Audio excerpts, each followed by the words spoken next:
राजस्थान में भले ही वो भाजपा हो या कांग्रेस, चुनाव से पहले अपने अपने दाव चुनावी बिसात पर चलने की जुगत में जुटी हुई थी। भाजपा की परिवर्तन संकल्प यात्रा में पार्टी के बड़े नेता तो आ रहे थे, पर जिस प्रकार के जनसमूह की उम्मीद भाजपा को थी, शायद उस प्रकार का जनसमूह उमड़ कर सामने नहीं आ रहा था। भले ही वो सवाई माधोपुर हो, जहां पर पार्टी के राष्ट्रीय अध्यक्ष नितिन गडकरी, वसुंधरा राजे मौजूद थी, या फिर अन्य जगह जहां पर अमित शाह मौजूद थे, नितिन गडकरी मौजूद थे, राजनाथ सिंह मौजूद थे। एक अनुमान के मुताबिक इन तमाम जगहों में से कहीं पर भी 5,000 से ज़्यादा लोगों की मौजूदगी नहीं रही।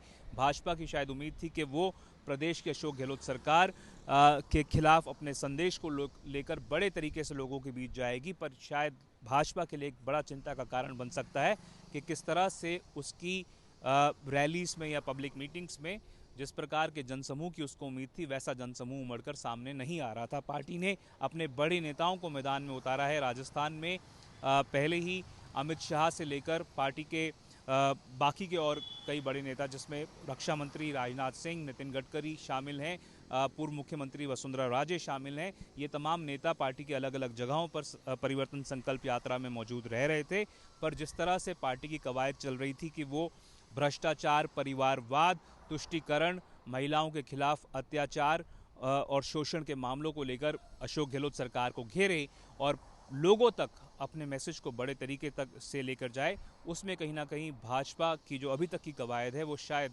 पार्टी के लिए नाकाफ़ी साबित हो।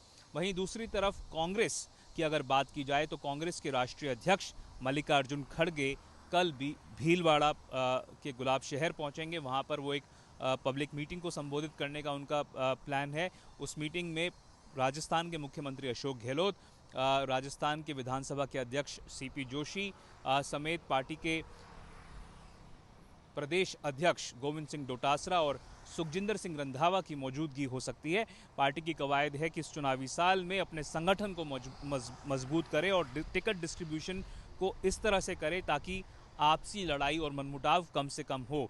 हालांकि जिस तरह से एक वीडियो वायरल हुआ जिसमें सामने आया कि पार्टी की एक नेता के सामने जब कुछ लोग स्लोगन लगा रहे थे तो उन्होंने कहा कि केवल कांग्रेस जिंदाबाद के नारे लगाओ, कोई अन्य नारा ना लगाओ, ऐसा कथित तौर पर उन्होंने कहा।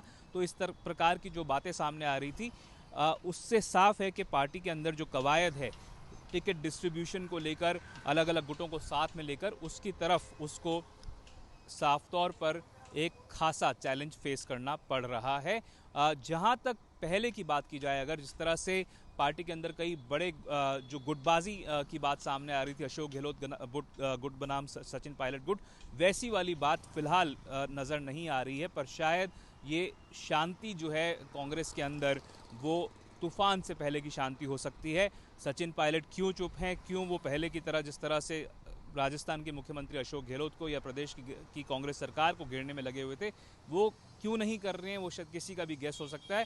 चुनाव करीब है, सचिन पायलट अपने दाव जो हैं वो अभी सार्वजनिक नहीं करना चाह रहे हो, पर हो सकता है कि अपने जन्मदिन के दिन, जिस दिन 7 सितंबर को उनका जन्मदिन है, एक बड़े भीड़ को संबोधित करते हुए वो कुछ अपने दिल की बात को साफ करें। पर पिछले कुछ समय से सचिन पायलट बाहर आकर जिस तरह से पहले मुखर रहते थे, ना तो वो जो शोषण के मामले सामने आए हैं हाल फिलहाल में उनको लेकर बातचीत उन्होंने की है, ना ही जिस तरह से लाल डायरी की बात बार बार कही जा रही थी भाजपा के द्वारा, उस पर भी वो मुखर नहीं हुए हैं। उन्होंने भ्रष्टाचार के मुद्दे पर हाल फिलहाल में कोई बड़ा भाषण नहीं दिया है। तो साफ है कि एक तरफ से जहां कांग्रेस राजस्थान में अपना जो घर है वो संभालने में लगी हुई थी, तो दूसरी तरफ भाजपा प्रदेश की अशोक गहलोत सरकार को घेरना चाह रही थी, पर उसमें शायद उसको उस प्रकार की सफलता हासिल नहीं हो पा रही है जिस प्रकार की उसको उम्मीद थी।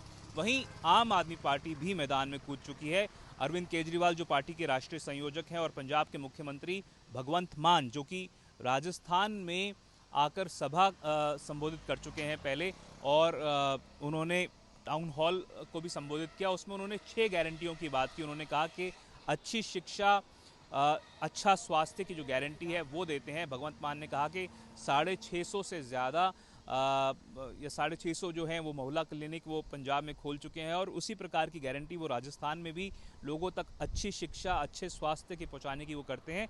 उन्होंने भाजपा को भी घेरने की कोशिश की, और अरविंद केजरीवाल ने साफ तौर पर कहा कि भाजपा के पास 9 साल में काम दिखाने के लिए नहीं है, इसीलिए वो वन नेशन वन पोल की बात करते हैं। उन्होंने कहा कि अगर उनका जो स्लोगन है तो वो वन नेशन 20 पोल्स होगा, क्योंकि वो चाहते हैं कि भाजपा के जो लोग हैं कम से कम लोगों के बीच जाकर बताएं। अगर एक वन नेशन वन पोल हो जाएगा तो 5 साल तक भाजपा के नेता हो सकता है चुनाव आने से पहले तक अपनी शक्ल तक लोगों को ना दिखाएं। तो साफ तौर पर अलग अलग पार्टियां अलग अलग जुगत में जुटी हुई हैं इस राजस्थान के चुनावी रण में, अपने अपने दाव खेल कर दूसरों को परास्त करने की कोशिश में। कैमरा पर्सन मनीष के साथ मैं देवंकुर वधावन, जयपुर चुनाव आज तक के लिए।